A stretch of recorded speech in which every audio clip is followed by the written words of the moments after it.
ရင်ကြီးဟာလိုရာခရီးကိုရောက်ဖို့နောက်ထပ်အနှစ်60တောင်လိုသေးတယ်ဆိုတာကိုသိလိုက်ရပါတော့တယ်။သူဟာအချိန်စောပြီးနိုးလာခဲ့လို့ဂျင်တယောက်ထိတ်လန့်သွားပြီးကဘာမြေစီကိုအကူအညီတောင်းနဲ့စာပို့ခဲ့ပေမဲ့အကြောင်းပြန်စာရဖို့55နှစ်တောင်ကြာမယ်ဆိုတာသိလိုက်ရတဲ့အခါမှာတော့ဒီနေ့မှာတော့2016ခုနှစ်ကထွက်ရှိခဲ့တဲ့ပါစင်ဂျာလို့ခေါ်တဲ့သိပ္ပံစိတ်ကူးရင်အရှိဒရမာရုပ်ရှင်ဇာတ်ကားလေးအကြောင်းကိုပြောပြပေးသွားမှာပဲဖြစ်ပါတယ်။အာကာသယဉ်ကျေးအဗလွန်ဟာ Homestead 2လို့ခေါ်တဲ့အရှိချနေထိုင်မဲ့ကဘာသစ်စီကိုဥတီခရီးနေပြီးရင်ပေါ်မှာရှိသမျှအခန်းတွေဟာလူသူကင်းမဲ့နေပြီးအလိုအလျောက်စနစ်နဲ့ပင်မောင်းနေပါတယ်။အမှုရန်258ယောက်နဲ့ခရီးသည်9000ကျော်ဟာနှစ်ရှည်အိပ်ဆက်ခြင်းစနစ်နဲ့အိမ်မောကြနေကြပါတယ်။ဒါပေမဲ့မမျှော်လင့်မဲရင်ကြီးဟာကြီးမားတဲ့ဥက္ကခဲကြီးတစ်ခုနဲ့တိုက်မိပြီးနောက်မှာတော့ရင်ပေါ်မှာရှို့ရင်းချက်တချို့ဖြစ်လာပြီးအိပ်ဆက်ခြင်းစနစ်ထဲကလူတစ်ယောက်နိုးလာခဲ့ပါတယ်။အဲ့ဒီလူကတော့ဂျင်လို့ခေါ်တဲ့စက်ပြင်အင်ဂျင်နီယာလူငယ်လေးတစ်ယောက်ပါပဲ။စက်ရုပ်စနစ်ကသူ့ကိုနိုးထဖို့ကူညီပေးပြီးသူဟာအနည်း120အိပ်ဆက်ရမှာဖြစ်ပေမဲ့အခုတော့ Homestead 2ကိုရောက်ဖို့4လပဲလိုတော့တယ်လို့ပြောပြပါတယ်။ဂျင်ဟာရင်ပေါ်ကစိန်ခံပစ္စည်းတွေကိုအသုံးပြုရေးအချိန်ဖြုံးနိုင်တဲ့ဆိုတဲ့လမ်းညွှန်ချက်တွေကိုလက်ခံရရှိခဲ့ပါတယ်။တခြားလူတွေနဲ့တွေ့ရတော့မယ်ဆိုတဲ့စိတ်လှုပ်ရှားမှုနဲ့ဂျင်တယောက်ပြင်ဆင်ပြီးအပြင်ထွက်လာခဲ့ပေမဲ့တင်တန်းခမ်းမထဲမှာသူတယောက်တည်းဖြစ်နေတာကိုတွေ့လိုက်ရပါတယ်။ Hologram စနစ်ကကဘာမြေရဲ့အရှိအနေတွေကိုရှင်းပြနေပေမဲ့ဂျင်ကတော့သူဘာလို့တယောက်တည်းဖြစ်နေရတာလဲဆိုတာကိုပဲသိချင်နေခဲ့ပါတယ်။ Hologram ကသူ့ကိုပြန်မပြေနိုင်မှန်းသိသွားတဲ့အခါဂျင်တယောက်တခြားလူတွေကိုလိုက်ရှာပါတော့တယ်။ဒါပေမဲ့ဘသူ့ကောင်မှမတွေ့ပဲအလိုအလျောက်သတင်းအချက်အလက်တွေပေးတဲ့ဇပွဲတစ်ခုကိုပဲတွေ့ခဲ့ရပါတယ်။သူဟာလူသားတစ်ယောက်နဲ့စကားပြောချင်လို့တင်မောအရာရှိတွေကိုလိုက်ရှာပေမဲ့ဘသူမှနိုးမနေကြပါဘူး။နောက်ဆုံးမှာတော့သူဟာကြိုက်ကြီးစင်ကိုရောက်သွားပြီးရင်ကြီးဟာလိုရာခရီးကိုရောက်ဖို့နောက်ထပ်အနှစ်60တောင်လိုသေးတယ်ဆိုတာကိုသိလိုက်ရပါတော့တယ်။သူဟာအချိန်စောပြီးနိုးလာခဲ့လို့ဂျင်တယောက်ထိတ်လန့်သွားပြီးကဘာမြေစီကိုအကူအညီတောင်းနဲ့စာပို့ခဲ့ပေမဲ့အကြောင်းပြန်စာရဖို့55နှစ်တောင်ကြာမယ်ဆိုတာသိလိုက်ရတဲ့အခါမှာတော့သူတော်တော်လေးစိတ်သက်သာသွားပါတယ်။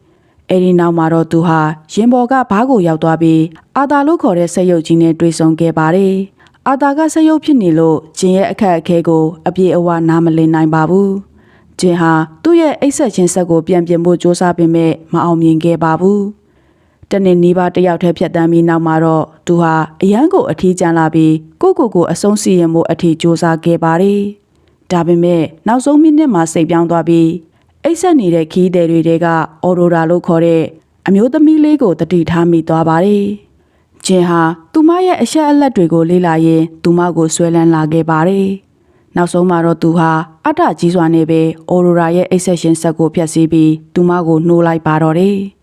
အော်ရိုရာနိုးလာတဲ့အခါဂျင်ကသူတို့နှစ်ယောက်ထဲနိုးနေတာဖြစ်ပြီးပြန်အိမ်လို့မရတော့ဘူးဆိုတာကိုညာပြောခဲ့ပါတယ်။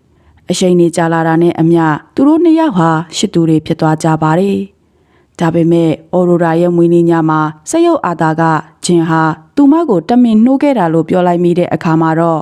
အော်ရိုရာတယောက်အရန်ကိုဒေါသထွက်ပြီးဂျင်ကိုတေမတက်မုန်းတီးသွားပါတော့တယ်။အဲ့ဒီအချိန်မှာပဲရင်ကြီးကကြီးမားတဲ့ရှို့ရင်ချက်တွေစတိုက်ဖြစ်လာပြီးတမောအရာရှိဂတ်တယောက်နိုးလာခဲ့ပါတယ်။ဂတ်ကရင်မာဘာတွေဖြစ်နေတယ်ဆိုတာကိုစစ်ဆေးရင်သူဟာအိပ်ဆက်ရှင်စနစ်ရှို့ရင်ချက်ကြောင့်တရက်ဆက်ဆက်ဖြစ်နေမှန်းသိလိုက်ရပါတယ်။သူမသိခင်မှာဂျင်နဲ့အော်ရိုရာကိုရင်ကြီးကိုကယ်တင်ဖို့တာဝန်ပေးခဲ့ပါတယ်။ဂျင်နဲ့အော်ရိုရာဟာရန်ညိုးတွေကိုဘေးဘက်ထားပြီးရင်ကြီးပောက်ကွယ်မသွားအောင်အသက်ဆွန့်ပြီးပြုပြင်ခဲ့ကြပါတယ်။အဲ့ဒီလုပ်ငန်းစဉ်တွေမှာဂျင်ဟာအသက်ဆုံးရှုံးလို့နေပါဖြစ်ခဲ့ပေမဲ့အော်ရိုရာကသူ့ကိုကယ်တင်နိုင်ခဲ့ပါတယ်။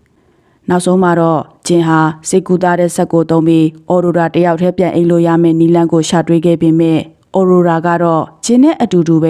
ရင်ပေါ်မှာအိုမင်းသွားဖို့ဆုံးဖြတ်ခဲ့ပါတယ်။နောက်ထပ်88နှစ်အကြာမှာအဗလွန်ရင်ကြီးခရီးဆုံးရောက်တဲ့အခါမှာတော့အမှုတန်းတွေဟာဂျင်နဲ့အော်ရိုရာတို့ဖန်တီးခဲ့တဲ့လှပတဲ့တစ်တော်ကြီးနဲ့သူတို့ရဲ့ဘဝမှတ်တမ်းတွေကိုတွေ့ရှိသွားကြပါတော့တယ်။ဒီဇလန်လေးဟာလူသားတွေရဲ့အရှိခံကြဆုံးလိုအပ်ချက်ဖြစ်တဲ့အဖို့မွန်အကြောင်းကိုအလေးပေးဖော်ပြထားတာဖြစ်ပါတယ်။ပထမဆုံးသင်ခန်းစာအနေနဲ့အထီးကျန်မှုရဲ့ကြောက်မက်ဖွယ်ကောင်းပုံကိုတွေ့နိုင်ပါတယ်။ဂျင်ဟာကောင်းမွန်တဲ့ဘဝကိုပိုင်ဆိုင်ထားပေမဲ့တယောက်တည်းဖြစ်နေတဲ့အခါမှာတော့အရာအလုံးဟာအတိတ်ပဲမဲ့သွားတာကိုတွေ့ရမှာပါ။ ဒ ဒုတိယအနေနဲ့ကိုကျင်တရားနဲ့အတ္တကြားကပရိပခပါဂျင်ကအော်ရိုရာကိုနှိုးလိုက်တာဟာမှားယွင်းတဲ့လုပ်ရက်ဖြစ်ပေမဲ့လူသားဆန်တဲ့အမှားတစ်ခုလည်းဖြစ်နေပြန်ပါတယ်တတိယသင်ခန်းစာကတော့ခွင့်လွှတ်ရှိရဲ့တန်ဖိုးပါပဲအော်ရိုရာဟာသူမရဲ့ဘဝတစ်ခုလုံးဖြတ်စည်းခံလိုက်ရပေမဲ့နောက်ဆုံးမှာတော့ရှစ်ရှင်းမြတ်တာနဲ့ခွင့်လွှတ်ခြင်းကိုရွေးချယ်ခဲ့ပါတယ်ဒီစကားလေးကကျွန်တော်တို့ကိုပေးခြင်းတဲ့ message ကတော့ဘလောက်ပဲကောင်းမွန်တဲ့ကဘာတကြီးရှိနေပါစေအနားမှာကိုရှိရတဲ့သူမရှိရင်အဲ့ဒီနေရာဟာငရဲတစ်ခုလိုပါပဲ